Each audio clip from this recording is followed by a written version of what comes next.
یعنی 3 جو حروف ہیں پہلے سیغے کے ان پر تینوں پر ہی زبر ہوگی. فا پر بھی زبر ہے، عین پر بھی زبر ہے، لام پر بھی زبر ہے. اس وزن پر جو بھی ماضی آئے گی اس باب سے اس کی ماضی کے تینوں حروف پر اسی طرح زبریں ہوں گی. اور اس کا جو مضارع ہے یہ آپ کو نظر آ رہا ہے، اس کے آخر جو حروف ہے اس پر پیش ہے، ضمہ ہے. تو اس وزن پر جو بھی ابواب آئیں گے اور مصادر ان کے ہم ماضی مضارع بنائیں گے، تو جب مضارع کا پہلا صیغہ بنائیں گے تو اس کے آخر میں جو 2 حروف ہے وہ مضموم، یعنی ان پر ضمہ ہوگا، پیش ہوگی. ٹھیک ہے. آگے ہے صحیح. صرفیوں میں ایک اصطلاح چلتی ہے 7 اقسام. حروف صحیح یا حروف علت یا حروف غیر صحیح کے اعتبار سے یہ قسم ہے کہ وہ حروف جو آنے والے اس میں وہ صحیح ہیں یا حروف علت ہیں یا غیر صحیح ہے. یعنی اس اعتبار سے جو اقسام کی گئی ہے اس کو صرفی حضرات جو ہے وہ 7 اقسام کہتے ہیں. یعنی 7 اقسام. 7 اقسام کا کیا مطلب ہے؟ 7 اقسام. وہ کیا ہیں؟ صحیح، محموز، مثال، اجوف، ناقص، مضاعف، لفیف. ان 7 قسموں کو صرفی جو ہیں وہ 7 اقسام کا نام دیتے ہیں. جب کوئی آپ سے سوال کرے کہ 7 اقسام کسے کہتے ہیں تو آپ کہیں صحیح، محموز، مثال، اجوف، ناقص، مضاعف اور لفیف. یہ جو 7 قسم ہیں ان کو صرفی کیا کہتے ہیں؟ 7 اقسام کہتے ہیں. حروف صحیح اور غیر صحیح ہونے کے اعتبار سے یہ تقسیم کی گئی ہے. ٹھیک ہے. تو یہ جو ہم گردان پڑھنے والے ہیں اس گردان کا تعلق صحیح کے ساتھ ہے. صحیح کی تعریف کیا ہے؟ وہ کلمہ جس میں نہ تو کوئی حرف علت ہو، نہ اس میں حمزہ ہو، اور نہ ہی ایک جنس کے 2 حروف ہوں، تو اس کو کیا کہتے ہیں؟ صحیح. اب ہم نے دیکھا اس میں حمزہ بھی نہیں ہے، اس میں کوئی حرف علت بھی نہیں ہے.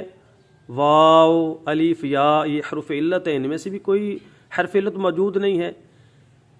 ایک حرف 2 بار بھی نہیں آیا، ایک جنس کے 2 حروف بھی موجود نہیں ہیں، تو لہٰذا یہ صحیح قرار پائے گا. نہ یہ محموز ہے، نہ مثال ہے، نہ اجوف ہے، نہ ناقص ہے، نہ ہی یہ مضاعف ہے، نہ ہی لفیف ہے. تو یہ صحیح میں شمار ہوگا. تو 7 اقسام میں سے یہ صحیح بنے گا. یہاں پر ایک اور آپ بات ذہن میں رکھیں کہ مشہور یہی ہے تقسیم کہ 7 اقسام کی گئی اور اس کو 7 اقسام کہا گیا ہے. لیکن بعض صرفیوں نے اس کو 4 اقسام میں بھی تقسیم کیا ہے، اور بعض جگہ پر اس کو 10 اقسام میں بھی تقسیم کیا گیا، اور بعض جگہ پر 11 اقسام میں بھی تقسیم کیا گیا ہے. لیکن مشہور اور قوی جو قول ہے اور جو زیادہ جس پر عمل ہے وہ 7 اقسام پر ہے. 4 اقسام جو کہا جاتا ہے اس میں یہ ہوتا ہے کہ ایک لفظ تو لاتے ہیں صحیح، دوسرا محموز، اور تیسرا معتل. معتل کا جو ہے لفظ استعمال کیا جاتا ہے. ٹھیک ہے. اور اس کے بعد ایک جو ہے مضاعف. تو یہ 4 اقسام کو جو ہے نا کہہ دیتے ہیں کہ یہ 4 اقسام ہیں. 7 اقسام نام نہیں دیتے کیونکہ اس میں مثال، اجوف، ناقص، لفیف اس کو علیحدہ علیحدہ قسم شمار نہیں کیا گیا. بس 4 صحیح، محموز، معتل اور اس کے بعد مضاعف. یہ 4 جو ہے قسموں کو 4 اقسام کہہ دیتے ہیں. اور بعض اس کو 10 شمار کرتے ہیں. وہ اس طرح کرتے ہیں کہ محموز کی جو 3 اقسام ہیں اس کو بھی ظاہر کر دیتے ہیں. یعنی محموز الفا، محموز العین، محموز اللام، یہ علیحدہ علیحدہ قسمیں شمار کرتے ہیں. اس طرح مضاعف کی بھی 2 اقسام شامل کر دیتے ہیں، مضاعف ثلاثی، مضاعف رباعی. تو اس اعتبار سے وہ 10 اقسام ہو جائیں گی. ٹھیک ہے. اور جو 11 اقسام مانتے ہیں ان کے نزدیک جو لفیف ہے اس کی بھی 2 اقسام اس میں شامل ہیں، لفیف مقرون اور لفیف مفروق. تو ان تمام کو شامل کر کے 11 اقسام بنا دیتے ہیں. لیکن زیادہ جو مشہور اور قوی قول ہے وہ یہی ہے کہ یہ 7 اقسام کہلائیں گی. جب بھی آپ سے کوئی 7 اقسام پوچھے تو آپ نے یہی بتانا ہے کہ اس سے مراد ہے صحیح، محموز، مثال، اجوف، ناقص، مضاعف اور لفیف. تو 7 اقسام میں یہ صحیح بنے گا کیونکہ اس میں نہ حمزہ ہے، نہ اس میں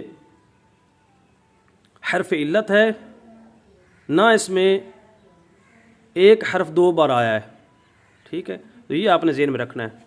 تو اب اس پوری وضاحت سے کیا چیز سمجھ آئی کہ سی اقسام یہ فعل بنے گا۔ سی اقسام کسے کہتے ہیں؟ اسم، فعل اور حرف کو۔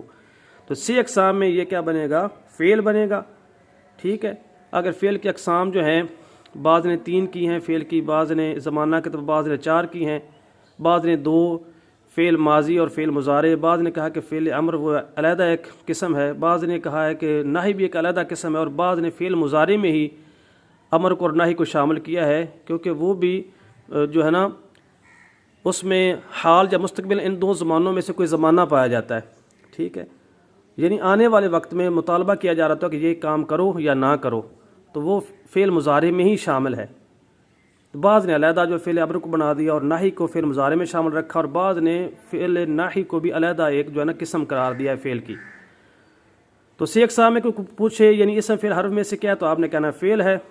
اگر کوئی 6 اقسام میں سے پوچھے، 6 اقسام کی وضاحت آپ سماعت فرما لیں کہ صرفی جو حضرات ہیں وہ 6 اقسام کسے کہتے ہیں؟ وہ کہتے ہیں ثلاثی مجرد، ثلاثی مزید فی، رباعی مجرد، رباعی مزید فی، اور خماسی مجرد اور خماسی مزید فی، اس کو 6 اقسام کہتے ہیں۔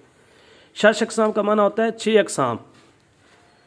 حروف اصلیہ اور حروف زیادہ کے اعتبار سے یہ 6 اقسام ہیں، حروف اصلیہ اور حروف زیادہ کے اعتبار سے، یعنی اس میں حروف اصلیہ کتنے ہیں، حروف زیادہ ہیں یا نہیں ہیں یا کتنے ہیں، اس اعتبار سے جو اقسام ہیں وہ 6 ہیں۔ ان کو صرفی کیا کہتے ہیں؟ 6 اقسام۔ ایک ہے ثلاثی، وہ 3 حرفی کو کہتے ہیں، اس کے آگے 2 اقسام بنا دیے، ثلاثی مجرد اور ثلاثی مزید فی۔ اگر 3 حروف اصلی ہوں، کوئی اس میں زائد حرف نہ ہو تو ثلاثی مجرد ہے، اگر 3 حروف اصلی ہوں اور ساتھ کوئی زائد حرف بھی ہو تو ثلاثی مزید فی ہے۔